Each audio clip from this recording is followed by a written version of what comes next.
Welcome to the Deep Six podcast, where we make a generational impact on you and yours.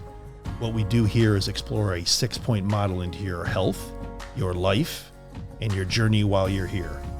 So let's dive deep and help you thrive, not just survive.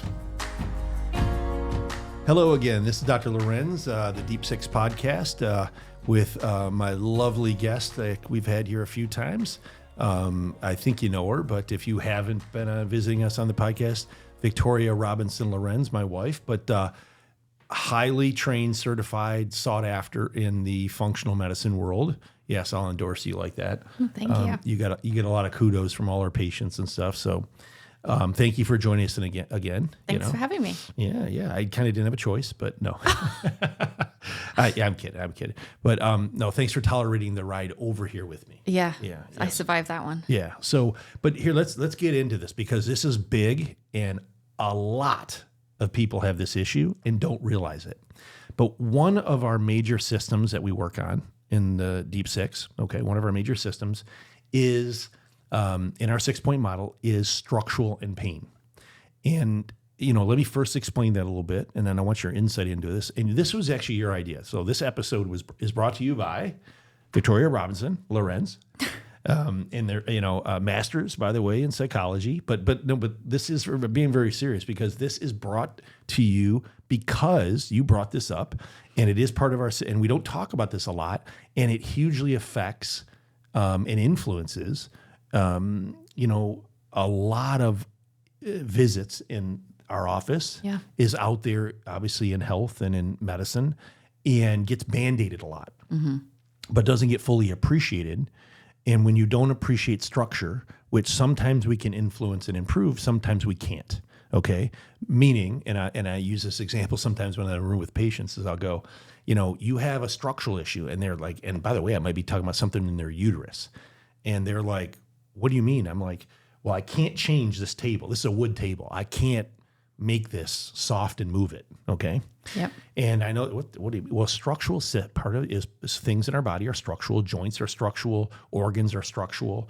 We have to appreciate that because in functional personalized medicine, we can influence and help that sometimes, but sometimes we can't. And that's where the appreciation and components of maybe a traditional approach or an integrative approach can be very impactful and needed. And this is where you don't throw out, advanced traditional medicine or therapeutics because you have a mindset and a mind that is just holistic, right.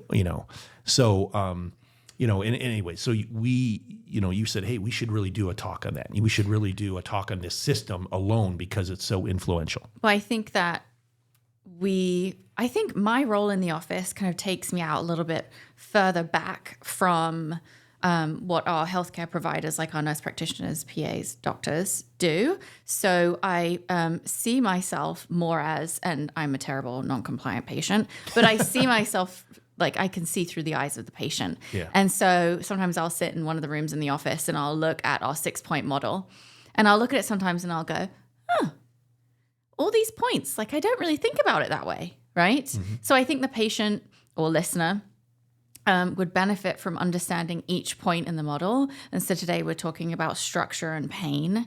And I think, and I so pathetically brought this up because I have, what do I have on my elbow right now? You have epicondylitis. Okay, so I think it's actually tennis elbow or something. Well, that is and I don't play tennis. That's the lay name. So you have oligurnon epicondylitis. It's basically a tendonitis. Yeah, so it's really annoying, and it affects my life very much. Yeah. I mean, I have very little grip strength in my hand right now, so I can't do all the things I normally do in life. And so we were having a conversation about pain and how many, many people, and you can probably think of all of like your current patients right now that you work with on a regular basis. How many would you say live in pain in some way, shape, or form? Well, I will say this, that some, at least 10, 20% have something chronic. Right. And maybe because of an injury, an accident, a surgery, arthritis, things like this. But every week, and this says a lot, every week I personally, so not the other 6 practitioners, but me personally, meaning it's even more than this, will at least deal with this, what I'm talking about today, at least a few times a week. So some form of injury, pain, structural issue, that comes up, whether it's their knee hurts, their back hurts, their neck hurts, they had an elbow injury or a tendonitis. So annoying. And for no good reason, by the way. And so by the way, that's not true. And what is true, you did say something earlier that was true, which is that you're a very non-compliant patient. Yeah. Because I had to tell you, like, I don't know, for a week or two to simply ice it. And I don't have time for that. Yeah. Let's move on to actually what we're supposed to be talking about. No, we're not going to this is a sensitive subject. So it could also be that a female patient comes in and they struggle with period pains. For sure. Yeah. Many women struggle throughout, a week or so with debilitating pain where they cannot leave the house. And so many healthcare providers that they may have previously gone to just say, well, it's just your period. It's just cramps. Just take some Tylenol, whatever, and get on with life. Yep. Well, no. Yes. They cannot function. And so I think it's so important that we need to discuss pain and structural issues, right? And and it is an important point in the model. For sure, 100%. When you don't, then that's the point of this, and why I have this part of the 6-point model is because, and we do this at Longevity Health Institute, we do this all the time, is you have to appreciate that because you said so many women, we deal with this all the time, and our practitioners do, have heavy, bad periods. And they just live with it. And that can be hormonal. And they are told like there's nothing they can really do, or take some Motrin or Advil or some NSAID. And there's many things you can do. Number one, but it is hormonal a bit, but it is also structural, and meaning because it could be the buildup of the endometrial lining and the size of the uterus. So that's why when ultrasound comes into play, where we can appreciate that. I was going to ask you, what kind of testing? Yeah, we appreciate it. Or bleeding, by the way. Bleeding can be a structural thing from a female that has fibroids, which is a tissue growth in or outside of the uterus. It can cause intermittent or excessive bleeding. It is hormonally related. We actually believe some of it's actually genetics, and it tends to occasionally run in families where a mother will have fibroids, so then the daughter eventually over time will have fibroids. But that, if you don't appreciate and address that structure, by the way, you can treat the hormone, and so you can help the excessive bleeding, okay, and some of the symptomology by addressing hormone. But the structural lining of the uterus, which is very common in perimenopause and aging, so let's just say roughly 40s and on, they will often be what we call estrogen dominant. And not to dive too much into another system of hormones, but when women are estrogen dominant month by month, they will build or have the tendency to build a thickened endometrial lining. As your endometrial lining gets, somewhere above 10, 12 millimeters, you will tend to have heavier bleeding. You will tend to have bad cramps, like, worsening cramps. And that is tissue. That is non-purposeful tissue that can actually get dysplastic too. This is why women are at later in age, after menopause, or at the end of perimenopause, at risk for endometrial cancer. You don't find a young woman that menstruates regularly has a risk for endometrial cancer, okay? Almost unheard of. The reason is because they're making hormones that make endometrial tissue, that makes them fertile, and they lose that tissue, they bleed, okay? When you develop that structural issue, okay, not only the symptoms and the pain and all that, but if we don't appreciate it with an ultrasound or evaluating it, which, by the way, every woman in their menopause or postmenopause should at least have one pelvic ultrasound at least every few years, every 2 to 3 years.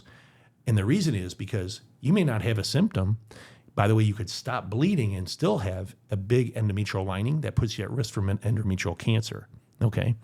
And so you have to, just not to get too deep into all this hormonal endometrial uterine stuff, but it's a structural issue. You got to appreciate that structure. And that's where personalized medicine, our Longevity Health Institute, focus is on, because it's very easy, and they're all over the place. You just get your hormones.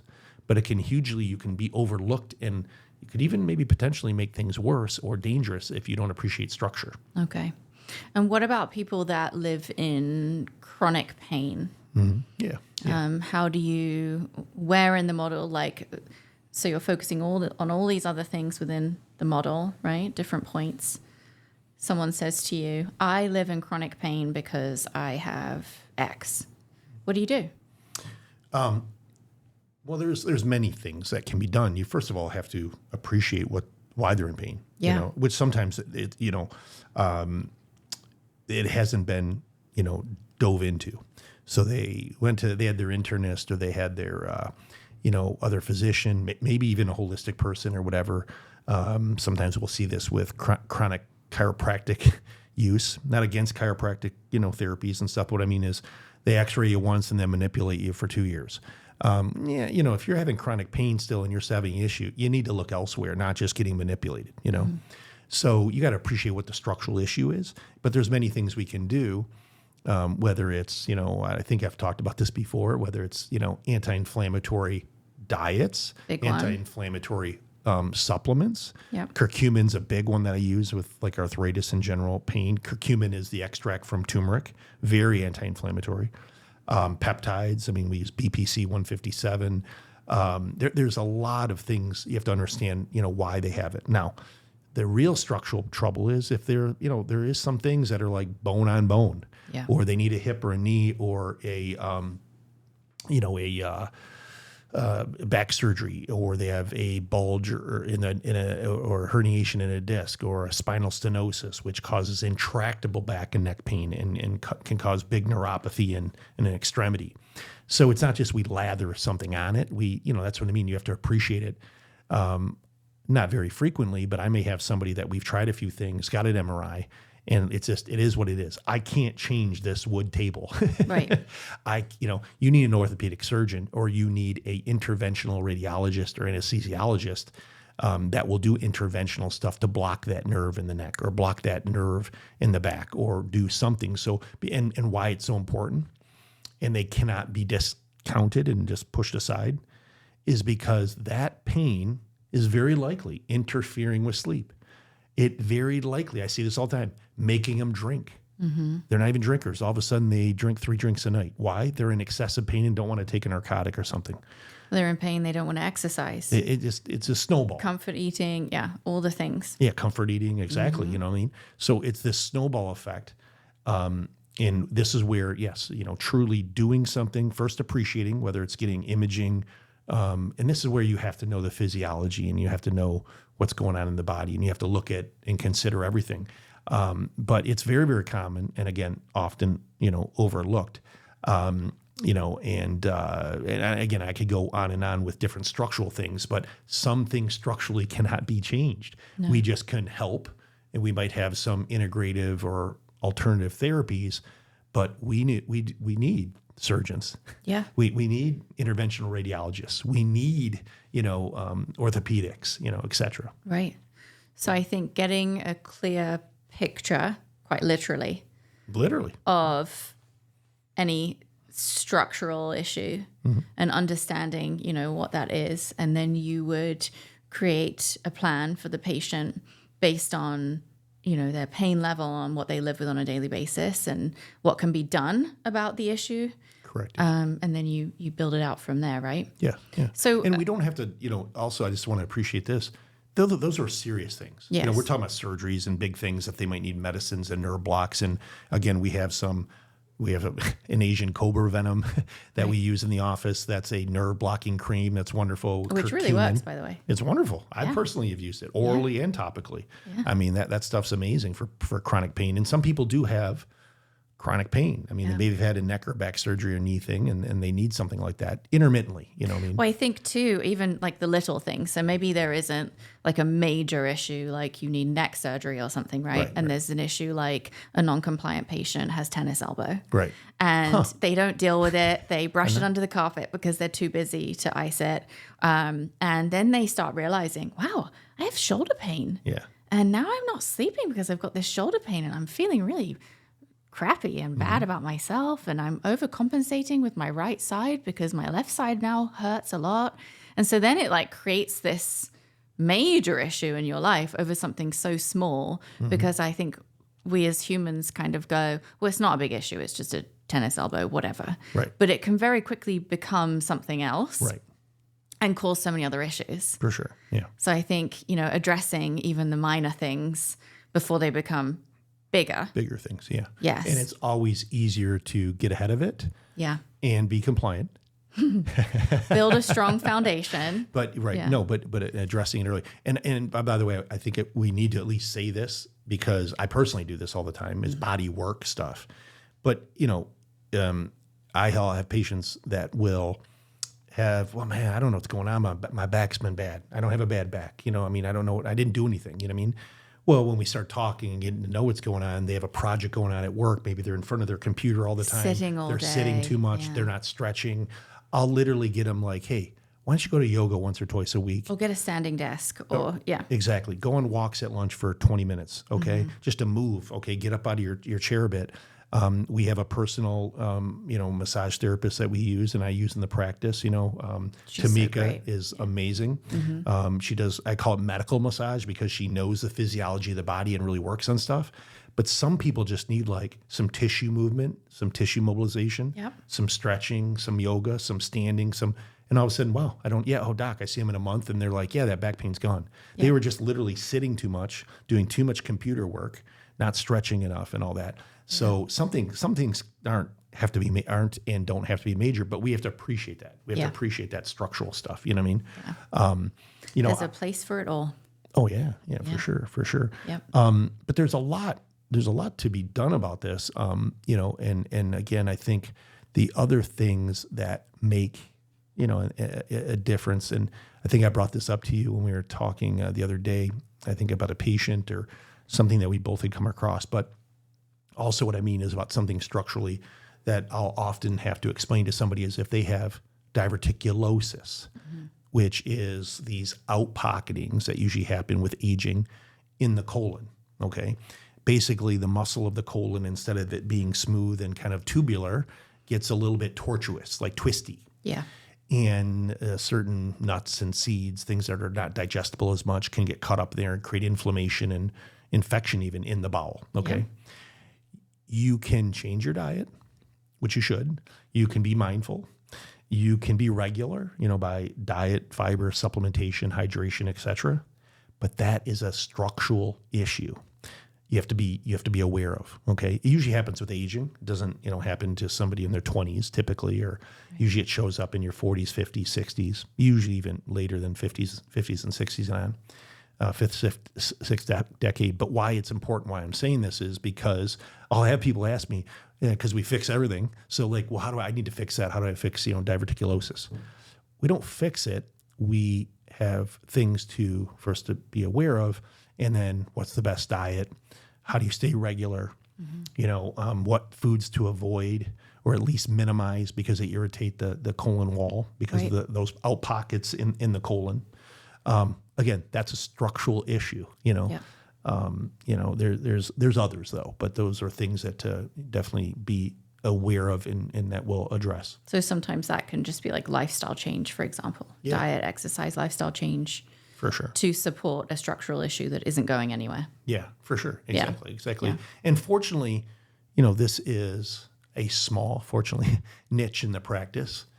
But it's not an everyday thing that we're working on all these structural things. But I always say this. Usually, what happens is there's 4 systems in our body, in the 4-point model that we do wonderful on. Some things you can't necessarily fix the bone on bone necrotic hip. Mm-hmm. But if you don't appreciate it, that person can still suffer. So that's why it's part of the 6-point model. You know what I mean? Right. The other one is, and we talked about it before in an episode, is about the mind body. I mean, that takes work and takes deep diving into the psyche a bit and to be an awareness and lifestyle stuff. But I mean, think about this. If you live in chronic pain and that's not being addressed, how on earth are you going to go sit in the corner and meditate? Right. That's not going to be on your priority list. Right. You just want to be not in pain. Right. So I think focusing on the structural issue first and trying to work out how you can manage that then opens up your life to functioning optimally in other areas. Yeah. So you can go in the corner and meditate and not be consumed with the pain that you live in every day. Why are you putting me in a corner?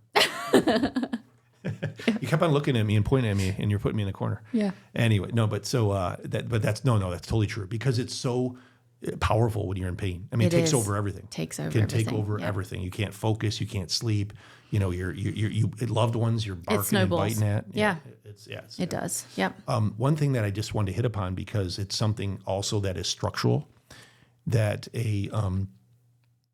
often I have to talk about with some of my older patients that are in their 7th, 8th decade, and they come in or they develop as they're with me atrial fibrillation. So that's a heart arrhythmia. And I wanted to bring this up because it's pretty common in the world statistically. I don't see it too much in the office, but again, it's structural and electrical and nutritional. And I'm sure I can help if there's a lot of people out there, even if it's their parents, that they can shed light on this and share it with them. But is the structure of the heart remodels. And if the heart remodels, it means that as we grow, things change. Just like your heart's a muscle. So if you're, we appreciate that the muscles in our body change, our bodies change as we age, et cetera. The heart, your cavity of your lungs and your thorax change. So it causes the heart to shift on its axis, very small. I'm talking in millimeters to micromillimeters. And your left ventricle might even hypertrophy, we call it. It means it gets thicker. All this jargon, but it's a structural change. Heart still works, still beats. They can still function, all that. But all of a sudden, the electrical current of the heart, okay, that runs from the atrium down to the ventricles that make the heart, rhythmically contract, all of a sudden that electrical current, because of the muscle of the heart in that system, and it's between the AV nodes and the SA nodes, are thrown off, okay? And all of a sudden, an arrhythmia happens. And it's a fast heart rate, and you're at risk for stroke.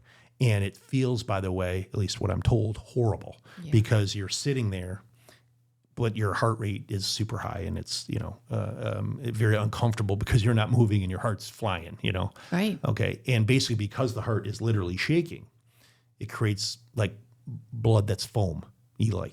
And so you're at risk for throwing a clot, okay? Because you can make a clot because of that, the way the heart's beating. My point to this is that you have to appreciate, because people will want to fix this and we can help it, but it's actually one of the causes is that electrical current is off. So we can't change the heart structure that's changed and you're 75 years old. But what we can do, okay, is risk modify them to obviously thinner blood, even naturally, by the way, using natural components like nattokinase and streptokinase. These are soy-based supplements that actually are very antiplatelet. They make the blood slippery. But we can also high doses and appropriate optimizing doses of magnesium is very antiarrhythmic. In fact, actually interesting, the connection of all this. When people take antacids, PPIs, it's on the black box warning of like Prilosec or, omeprazole, these antacids that are over the counter that people go on every day. Docs tell them to take them forever. You get magnesium depleted, and that puts you at risk for hypomagnesium. And there is an increased risk of atrial fibrillation and stroke. So again, fixing the gut, right? You're not going to have that risk. But my point here is optimizing magnesium helps that structural issue, and there's less. And sometimes we can avert, like I've had somebody that has known atrial fibrillation that we've put on high dose of magnesium, even injectable magnesium, if they get in these events, takes them right out of it. Yeah. Takes them literally right out of it. And no medications, no, not running to the ER, et cetera, Right. I'm sure it's a scary feeling though for the patient. Very scary. Yeah. Because you're sitting there and your heart's doing a sprint and yeah, probably exhausting too. Yeah. But yeah, so that a big part of the take home I just wanted to stress is that you have to appreciate some of these things, because not in our practice, but what I see in the integrative functional medicine world, I'll just say, is dangerous sometimes, because you'll see people will go see a patient, will go see individuals go see somebody in that space, and they're told, or they think, or they're left leaving that office that they can take an herb or they can take something and it's going to help and maybe fix their atrial fibrillation, or it's going to shrink their fibroid that's as big as a grapefruit. Mm-hmm. And that ain't going to happen. No, it's structural. It's structural. It has to be addressed, appreciated appropriately medically so that they're not at risk. And that's the beauty, by the way, of integrative medicine and personalized medicine, looking at the systems and the physiology in that. Yeah, it's great. Yeah. Yeah. And one last thing is I think we all can brush past living in pain and just accept it. But I think our message here is if you're in pain is like a warning sign, right? So tell your doctor, tell your healthcare provider that you're living in pain, you have something that hurts, and get it addressed. Don't brush it under the carpet. Yeah. And there's many things you can do. Yeah. I mean, so much you can do. And many places you can go. Don't accept that it is, just what you're told always. If you it's can just, get help. If it's just you need surgery or need a drug. Mm-hmm. You know what I mean? Maybe you do, maybe you don't, but have confidence in what you're being told and seen. Well, thanks for bringing this to the forefront of even my mind in the sense of what the Deep Six is. Because if we're helping somebody's life and journey and health and really helping them thrive, being optimal, and it's what we do here and what we're all about is, bringing a good message to help everybody out there, function the best. Yes. And making a generational impact. I even once in a while overthink and like structural things and pain issues and all that. Well, it probably isn't as important to patient unless it's like major pain. Correct. Right? Correct. And they don't often first end up in our office. For other reasons. Yeah. So, exactly. So thank you for bringing that to my attention, my dear. Oh, thank you for having me and for listening. And thank you for looking beautiful. And you bring something to the podcast, that I can't, and that's a good mug.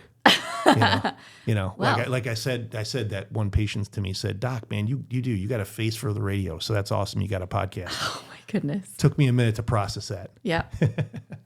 So anyway, well, this is Dr. Lewerenz here at the Deep Six podcast, where we're really, really helping you and passionate about making you thrive, bringing you optimal health in a personalized functional medicine way. If you need help, obviously seek us out at Longevity Health Institute. Thank you again, Victoria Robinson-Lewerenz, and all your wealth of knowledge and banter with your husband. And we'll see you once again here on the Deep Six podcast.